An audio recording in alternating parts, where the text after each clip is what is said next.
Several of those who were suspended in the aftermath of the post-AEW All-Out Media Scrum Brawl are set to return to AEW now that their suspensions have been lifted. We're going to talk about who has been allowed to return to All Elite Wrestling, plus the status on the bigger names involved, such as CM Punk, Kenny Omega, and the Young Bucks. The final of the AEW Tournament of Champions to determine a new AEW World Champion has been confirmed for next week's episode of AEW Dynamite Grand Slam. Speaking of Grand Slam, several more title matches have been announced for next week's stacked card in Arthur Ashe Stadium. Stokely Hathaway reveals the name of his new stable on Dynamite last night, and AEW Dynamite will be going head-to-head with Wrestle Kingdom, but where is the event going to be held?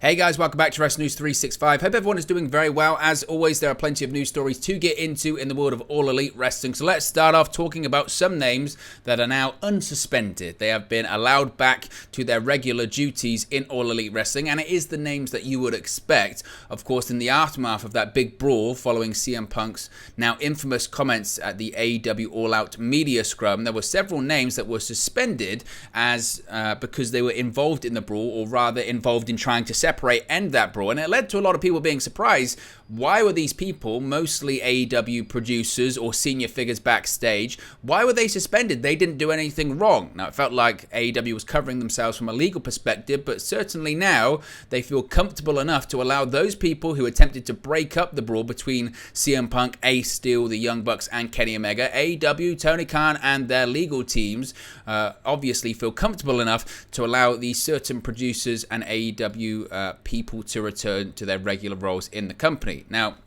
earlier this week, we actually spoke about it yesterday here on the channel. It was reported that Pat Buck, of course, senior producer, coach, involved in talent relations in All Elite Wrestling as well, had his suspension lifted by All Elite Wrestling. And according to Dave Meltzer on the latest Wrestling Observer radio show, Brandon Cutler, Christopher Daniels, and Michael Nakazawa are all now in the same position and are able to return to work following their suspensions for their involvement in the brawl at All Out. Now, the four men, of course, were suspended alongside Kenny Omega, the Young Bucks, Ace Steel, and CM Punk due to that backstage fight following the post-AEW All Out Media Scrum. With Tony Khan, the AEW president, general manager, head of creative, and a million other titles, CEO, I think, as well, taking action on everyone that was in the room on that infamous night. However, it is believed that those who have had their suspensions lifted were just trying to break up the fight. They weren't actively involved in throwing punches or being aggressive towards anyone else involved. They were just trying to separate and break up the situation and try and diffuse things, cool things down, rather than actually being involved themselves, which is likely now why they're able to return to work and why they're able to work for All Elite Wrestling again. Now, AEW is still holding a private third-party investigation into the incident to get to the bottom of it, and that is why they were all initially suspended, so that could be carried out. But while these four men are now able to work once again, the status of the other five is still very much up in the air, with their suspension still being valid and their status, their employment status with All Elite Wrestling still very much being up in the air as well. We don't know if CM Punk's ever going to be back in All Elite Wrestling. And I suppose the same goes for Kenny Omega and the Young Bucks. Their chances are higher that they will return, specifically Kenny Omega, because he's out promoting the video game in Japan right now. It would be a bit awkward in a couple of weeks' time if he got fired. But look, the status of everyone is still currently up in the air, apart from those names that have had their suspensions lifted by All Elite Wrestling. Now, Buck was the only one out of the four that was backstage at AEW Dynamite last night. Both Daniels and Nakazawa, as we spoke about last night, are currently in Japan, where they are going to be involved in promoting AEW's upcoming video game, Fight Forever, at the Tokyo Game Show. Of course, Daniels as well is seemingly going to be doing a date for All Japan Pro Wrestling. We know that Nakazawa is with Kenny Omega in Japan, and Kenny Omega is going to be involved in that.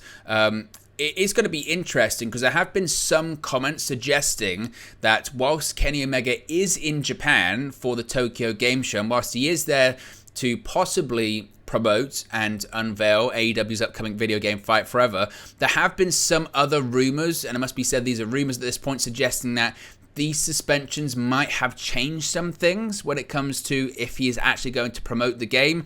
I see it as very, very unlikely that he doesn't promote the game. You could say, why else would he be in Japan? Of course, he's got friends there. We've seen him hanging out with Kota Ibushi. They've both done posts going for dinner and playing video games in their apartment or hotels or wherever they are.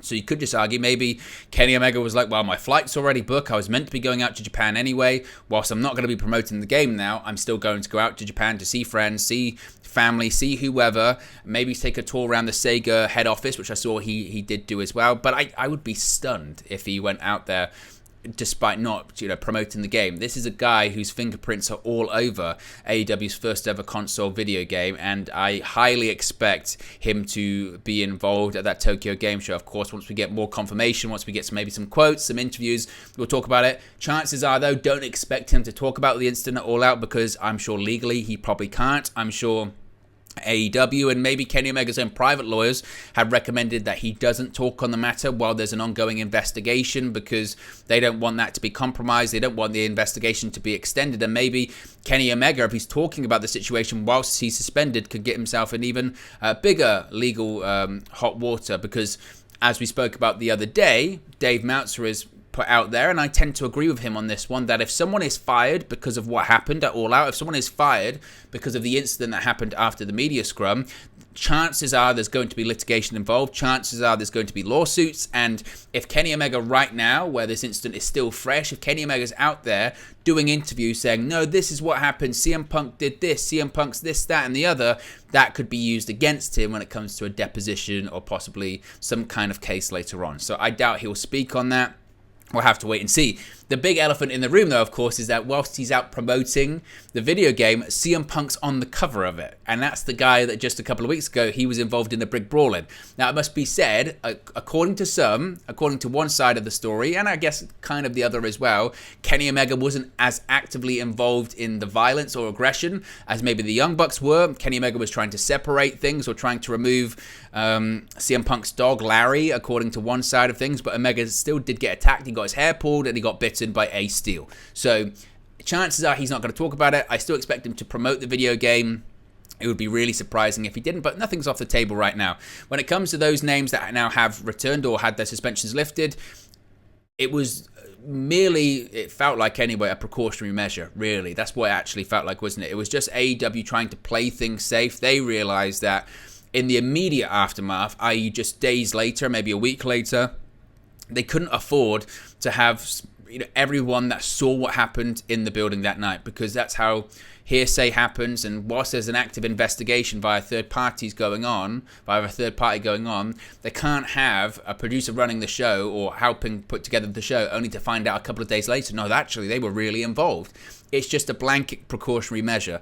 Clearly, this investigation, which is still ongoing, and they're still doing interviews, I guess, and still trying to get to the bottom of what actually did happen and occur in that locker room, it would appear that they have done these videotaped interviews with the likes of Christopher Daniels, with the likes of Brandon Cutler and Michael Nakazawa and Pat Buck, and determined, nothing was going on with those guys. These guys wasn't involved. They were just trying to break it up so they can return to work. So it's not totally surprising, but certainly when it comes to the status of CM Punk, Ace Steel, the Young Bucks, Kenny Omega, we really still haven't heard anything. So we'll have to wait and see when it comes to that one what their status is, and I'm sure we will find out in the coming days and weeks. Let's talk about Dynamite last night, because of course we're heading closer and closer to AEW Dynamite Grand Slam at Arthur Ashe Stadium, and either Jon Moxley or Bryan Danielson will close out next week's Dynamite Grand Slam special episode as the new AEW World Champion. Moxley and Danielson advanced to the finals of the ongoing AEW World Title Tournament by defeating Sammy Guevara and Chris Jericho respectively in their semi-final matches held on this week's show.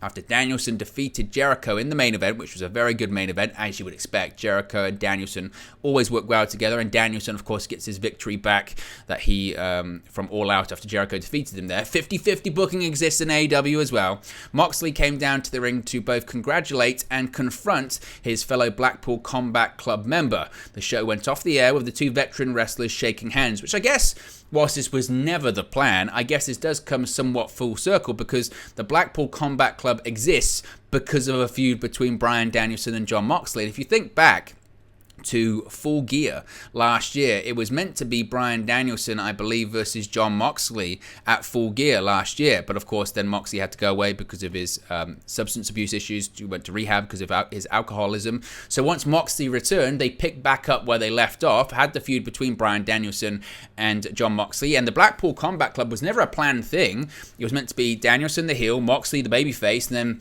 they were doing these promos on television where Bryan Danielson started talking about, we should be a team, we should be a team. And Moxley even says this in an interview he does with his wife, Renee Paquette, on her The Sessions podcast. And it's fascinating to hear when he says, well, Danielson just kind of threw it out there. It was never really the plan. He threw it out there in a promo, and then I sat back and waited a few days and called Danielson and Tony Khan up and said, why shouldn't we be a team? I can't think of a good reason why we wouldn't be a tag team or why we wouldn't be a team or a leader of a faction. William Regal then became available, and it kind of just became a thing.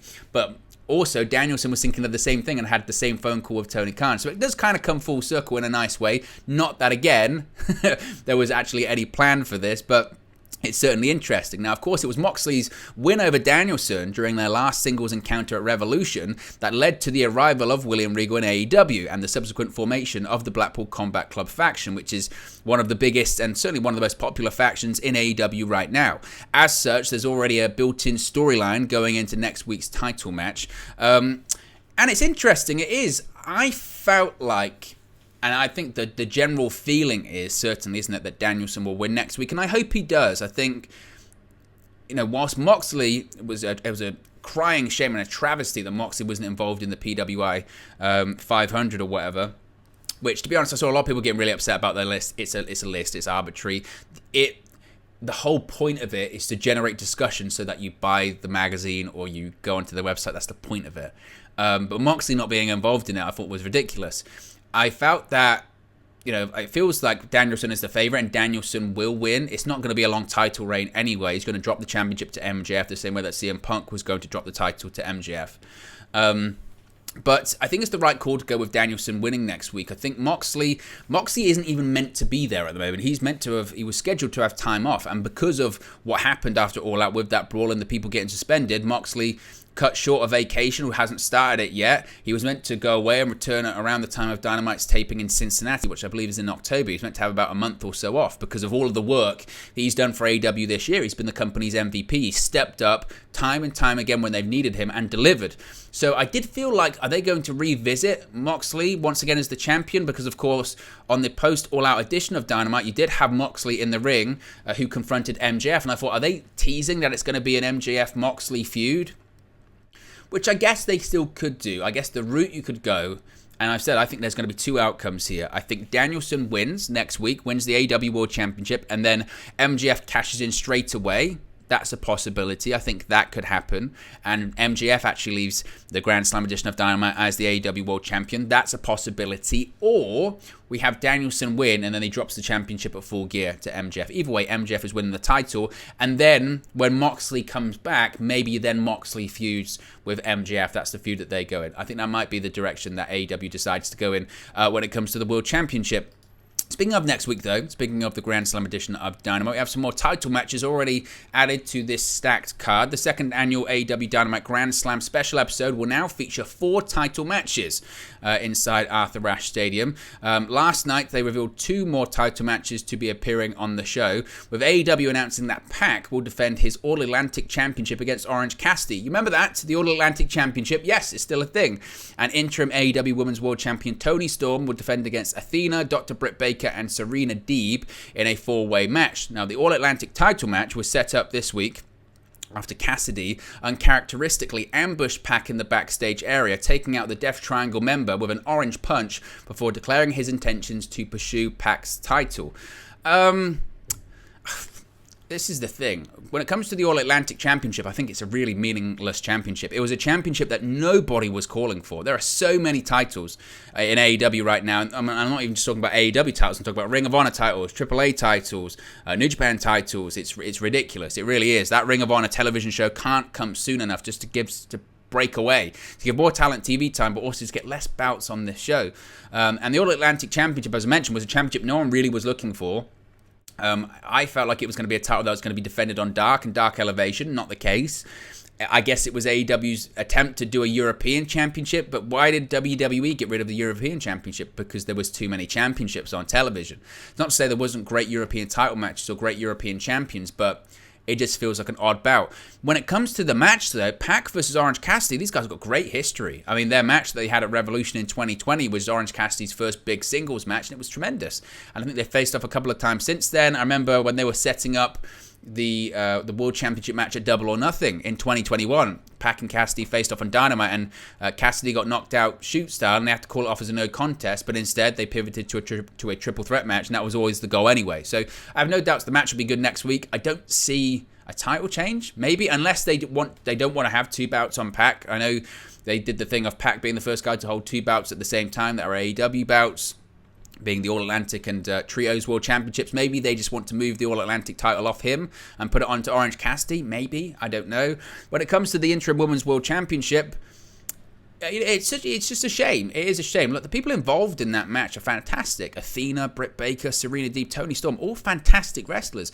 AEW, though, just doesn't give you a reason to care, and that's nothing on the females. It's not because the females suck or they can't wrestle. They really can. It's not because they don't have personality. They do, but the presentation and booking of AEW is not in line with making the audience care. And Tony Khan can say, well, I just do it on the ratings, and the ratings dip or people tune out when the females wrestle on the show. That's because you haven't given them a reason to care.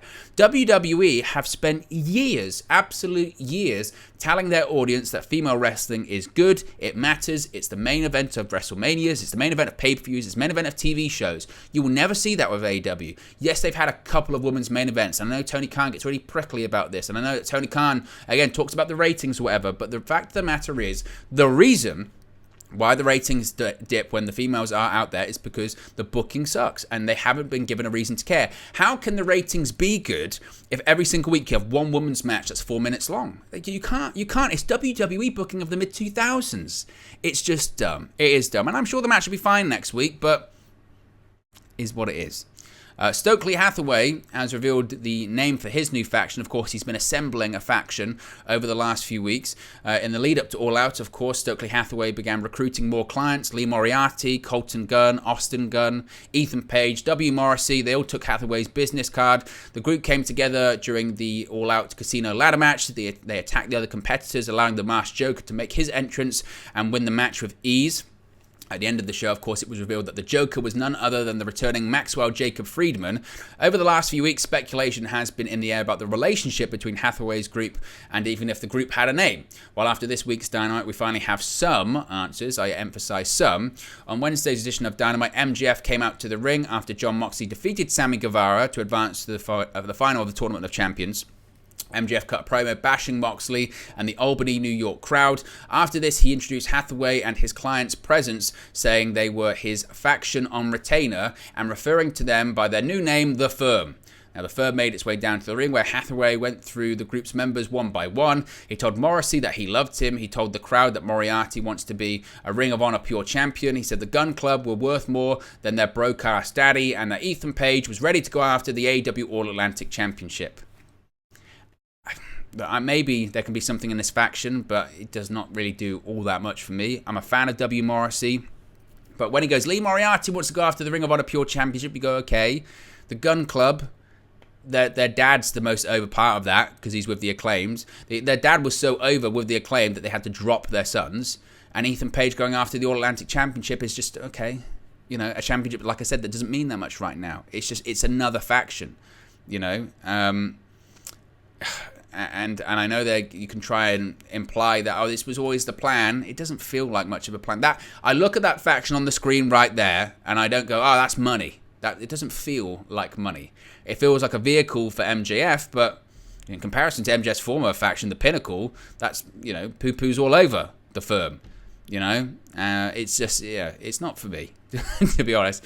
Finally, AEW has revealed where the first Dynamite of 2023 is going to be held. The company revealed on Wednesday night's Dynamite that it will be making its highly anticipated debut in Seattle, Washington at the Climate Pledge Arena on January 4th, 2023. Pre-sale tickets will be available on September 22nd, and tickets for the general public will go on sale on September 23rd. This will be AEW's debut in the Pacific Northwest and the third time the company has held shows on the West Coast, following their shows earlier this year in Los Angeles and Ontario, California.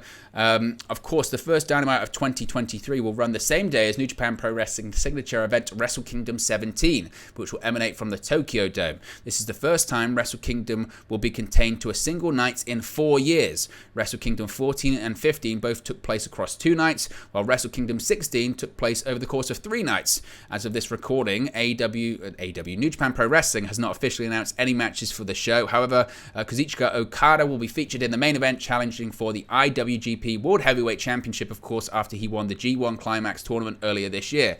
It should be noted that Bryan Danielson is featured front and center on the graphic for the Seattle Dynamite that was revealed Wednesday night. That, coupled with the fact he's from the nearby town of Aberdeen, could indicate that he won't be involved in Wrestle Kingdom. That's the interesting thing about all of this, is there was a general feeling that a lot of AEW talent will be involved in Wrestle Kingdom this year. Bryan Danielson, Chris Jericho, it was thought CM Punk. That's not happening anymore. Possibly the Young Bucks, possibly Kenny Omega, but of course a lot of those names are suspended, so it will remain to be seen who is actually there. John Moxley, of course, has a big history of New Japan, does a lot of dates for them. It would appear that a lot of people on that graphic would want to work that New Japan show. Whether or not they're going to now remains to be seen. So there you go, guys. That's the latest AEW news stories for you. Be sure to smash a like on the like button. Be sure to subscribe, bottom right-hand corner. Let me know your thoughts on today's AEW news stories in the comment section below, and I'll speak to you again very, very soon. Hey guys, thank you for watching, listening, streaming, or however you come across this video today. Be sure to click on the video on the right there to watch our next video, or click the bottom there to subscribe, or the bottom right hand corner. Thank you very much, and I'll speak to you again very soon.